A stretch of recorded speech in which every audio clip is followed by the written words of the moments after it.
Hello বন্ধুরা, আসসালামু আলাইকুম। Welcome to video.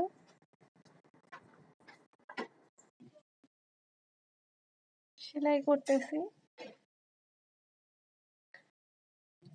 ক্লায়েন্টের জন্য সেলাই করতেছি। এটা একটা ছোট বাচ্চা 5 বছরের বাবুর একটা ড্রেস কামিজ তৈরি করতেছি। তো কামিজের সাইডটা সেলাই করলাম, আর এখন একটা প্লাজো কাটিং করতেছি। প্লাজো তৈরি করব। প্যান্ট কাটটা সেলাই হয়ে গেছে, এখন প্লাজোটা কাটিং করে নিচ্ছি। এটার মাপ দিয়ে এটা সমান লম্বা হবে, তাই কাটিং করে এখন সেলাই করে নিচ্ছি।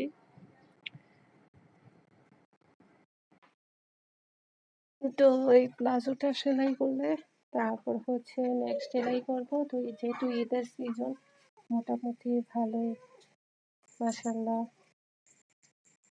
সেলাইয়ের কাজ পাওয়া গিয়েছে। তো যাই হোক, তো এগুলো এখন কমপ্লিট করে ফেললাম।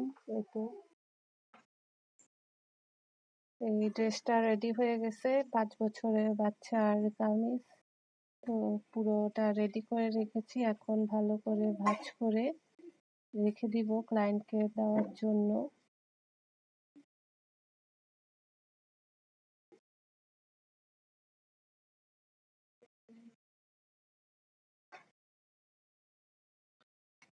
আর হচ্ছে এখানে তো প্লাজোটাও তৈরি হয়ে গেছে, তো এগুলাও সুন্দর করে রেখে দিব, ক্লায়েন্ট আসলে যেন দিয়ে দিতে পারি। তো এই তো যেরকম চেয়েছে সেরকম ভাবেই তৈরি করার চেষ্টা করেছি। তো ওগুলা সুন্দর মতো ভাঁজ করে এখন রেখে দিচ্ছি। এটা একটা প্যান কার্ড ছিল,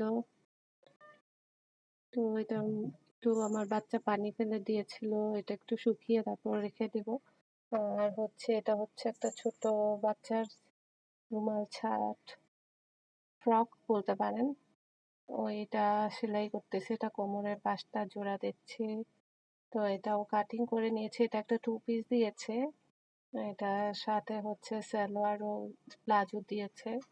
তো এখন সেলাই কমপ্লিট করে নিয়েছি। এই তো এটা প্লাজো তৈরি করেছি, 2 পিসটাও রেডি করেছি। মাশাআল্লাহ সবার জন্য সেলাই রেডি করে ফেলছি।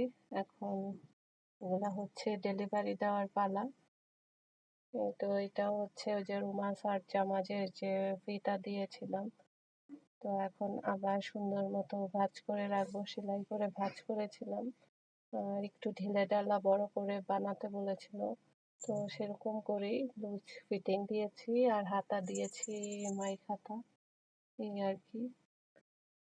তো ভিউয়ার্স, ব্যস্ততার মধ্যে দিন কাটছে, তো আজকের মতো বিদায় নিচ্ছি। আল্লাহ হাফেজ।